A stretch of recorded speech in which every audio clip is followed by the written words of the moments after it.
അലൈക്കും വറഹ്മത്തുള്ളാഹി. നമ്മുടെ പുതിയൊരു വീഡിയോയിലേക്ക് എല്ലാവർക്കും സ്വാഗതം. നമ്മളിപ്പോൾ എത്തിയിരിക്കുന്നത് തിരുവനന്തപുരം ജില്ലയിലെ വിഴിഞ്ഞത്താണ്.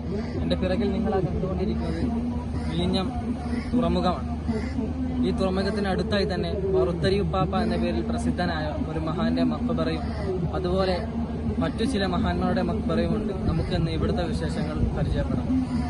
കേരളത്തിൻ്റെ തലസ്ഥാനമായ തിരുവനന്തപുരത്തെ വളരെ പ്രസിദ്ധമായ കടലോര പ്രദേശമായ വിഴിഞ്ഞത്തിന് സമീപമാണ് മഹാനായ വറുത്തരിയുപ്പാപ്പയുടെയും മറ്റു മഹാന്മാരുടെയും മഖാമുകൾ ഉള്ളത്. ഇസുദ്ദീൻ വലിയുള്ള ഖദ്ദസല്ലാഹു സിർറഹുൽ അസീസ് എന്നാണ് മഹാന്റെ യഥാർത്ഥ നാമം. വറുത്തരിയുപ്പാപ്പ എന്ന പേരിലാണ് മഹാൻ അവർകൾ അറിയപ്പെടുന്നത്.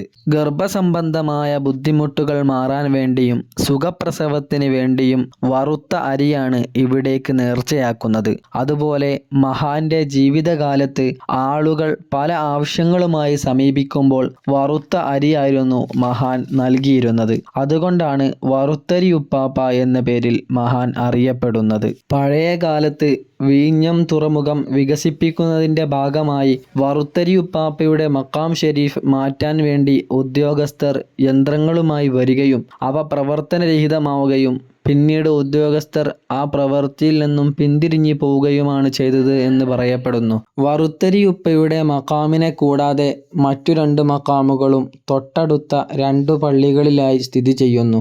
മുഹയ്യിദ്ദീൻ ഷെയ്ഖിന്റെ ശിഷ്യന്മാരായ സൂഫി കലന്തർ വലിയുള്ള അലി ഹസൻ എന്നിവരാണ് മുഹയ്യിദ്ദീൻ പള്ളി എന്ന മസ്ജിദിൽ അന്ത്യവിശ്രമം കൊള്ളുന്നത്. 2ാമത്തെ മഖബറ സ്ഥിതി ചെയ്യുന്ന പ്രദേശം പാറപ്പള്ളി മഖാം എന്ന പേരിലാണ് അറിയപ്പെടുന്നത്. പാറയുടെ പുറത്ത് സ്ഥിതി ചെയ്യുന്നതിനാലാവണം ഈ ഒരു പേര് വന്നതെന്ന് കരുതപ്പെടുന്നു. ഇവിടെ മറവിട്ട് കിടക്കുന്ന മഹാൻ ഷെയ്ഖ് മുഹമ്മദ് അബ്ദുൽ ഖാദിർ നൂരി സാഹിബ്, ഷെയ്ഖ് അബ്ദുൽ ഖാദിർ സാഹിബ് വലിയുള്ള എന്നിവരാണ്. അള്ളാഹു ഇവിടെ അന്ത്യവിശ്രമം കൊള്ളുന്ന മുഴുവൻ മഹാന്മാരുടെയും ഹഖ് ജാ ബറക്കത്ത് കൊണ്ട് നമ്മുടെ കാര്യങ്ങൾ എളുപ്പമാക്കി തരുന്നു. ഇത്തരത്തിലുള്ള വീഡിയോകൾ നിങ്ങളിലേക്ക് എത്താൻ ചാനൽ ഇപ്പോൾ തന്നെ മറക്കാതെ സബ്സ്ക്രൈബ് ചെയ്യുക.